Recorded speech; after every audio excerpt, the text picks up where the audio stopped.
26/3/2025 সাঁকরাইল বিধানসভার অন্তর্গত মাসিলা গ্রাম পঞ্চায়েতের সন্নিকটে ইন্ডিয়ান সেকুলার ফ্রন্ট রাজনৈতিক দল মাসিলা ইসলামী স্কুলের প্রাঙ্গণে একটি বস্ত্র বিতরণ অনুষ্ঠান পালন করিলেন।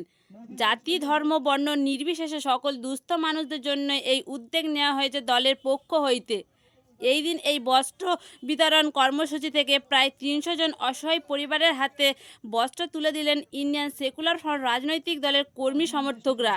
জানা গিয়েছে, মাসিলা গ্রাম পঞ্চায়েতে এই প্রথম বস্ত্র বিতরণ অনুষ্ঠান পালন করলেন আইএসএফ দলের কর্মীরা। এই বস্ত্র বিতরণ অনুষ্ঠানে উপস্থিত ছিলেন ইন্ডিয়ান সেকুলার ফ্রন্ট রাজনৈতিক দলের সাধারণ সম্পাদক বিশ্বজিৎ মাইতি, রাজ্য কমিটির কার্যকরী সভাপতি শামসুর মল্লিক, হাওড়া জেলার নেতা ডক্টর আফতাব মোল্লা, হাওড়া জেলার নেতা নাসির খান, এছাড়া অন্যান্য দলীয় কর্মীরা। এই কর্মসূচিতে এসে রাজ্য ও কেন্দ্রের নানা ইস্যুতে সমালোচনা করেন বিশিষ্ট ব্যক্তিবর্গ ও দলীয় কর্মকর্তারা। एक बात ही बोलूंगा कि आप लोग यहां से जाए और आईएसएफ को अपनी दुआओं में याद रखें। यही बात बोल के अपनी बात को खत्म करते हैं। अस्सलाम वालेकुम। অনেক অনেক ধন্যবাদ। 2019 সাল 20 সাল সম্ভবত হিমালগঞ্জে যখন বন্যায় ডুবে যায়, সেই জায়গায় কোন মুসলিম ধর্মের মানুষ ছিল না, কোন ইসলাম ধর্মের মানুষ ছিল না। মানুষ বিপদে পড়েছিল, বন্যায় ডুবে গিয়েছিল। সেই সময় বর্তমান শাসক দলের সরকার, মমতা ব্যানার্জির সরকার, সেই মানুষগুলোর পাশে গিয়ে পৌঁছাতে পারেনি।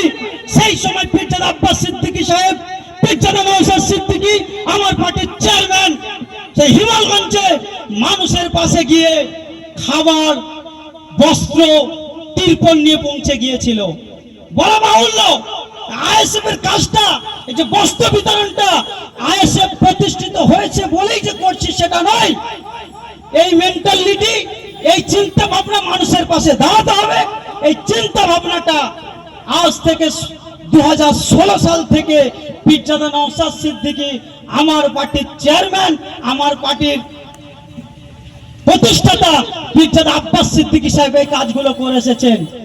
পার্টি যখন গঠন করলেন, পীরজাদা আব্বাস সিদ্দিকী সাহেব বললেন যে রাজনীতি দল গঠন করেছি গরিবের স্বার্থে, সংখ্যালঘু মানুষের স্বার্থে, বিপদগ্রস্ত মানুষের স্বার্থে, আদিবাসীদের স্বার্থে আমরা ক্যান্ডিডেট দিচ্ছি। নওশাদকে ভোটে জেতান, বিশ্বজিৎকে জেতান, শামসুলদাকে জেতান, আইএসএফ এর ছায়াতলে আসুন।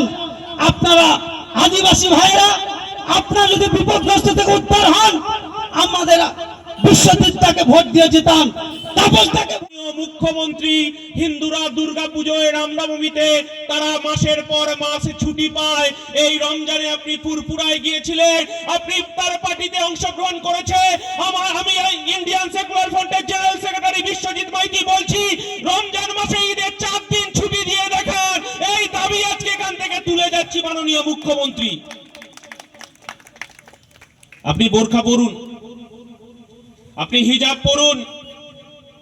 আপনার ক্যাবিনেট মন্ত্রী শুভেন্দু অধিকারীকে মুসলিম বিরোধী কথা বলতে বলুন। আপনি তার বিরুদ্ধে এফআইআর করবেন না জানি। নওশাদ সিদ্দিকী, বিশ্বজিৎ মাইতি আর আফতাবরা যদি রাস্তায়, যদি সাধারণ মানুষের জন্য আর ঈদের 4 দিনের ছুটি ঘোষণার জন্য রাস্তায় নেমে আন্দোলন করে, মাননীয় মুখ্যমন্ত্রী আমি জানি আপনার সাঁকরাইল থানার পুলিশ এসে আমাদেরকে গ্রেফতার করবে, শুভেন্দু অধিকারীদেরকে গ্রেফতার করবে না। এটাই আপনার ধর্মনিরপেক্ষতা মমতা বন্দ্যোপাধ্যায়। এই কথাটাই আমরা বলতে চাইছি। একদিকে শুভেন্দু অধিকারী, কে শুভেন্দু অধিকারী? মমতা বন্দ্যোপাধ্যায়ের ক্যাবিনেটের মন্ত্রী ছিলেন। 2011 সালের পর থেকে ভাগ বাটোয়ারার গল্প নিয়ে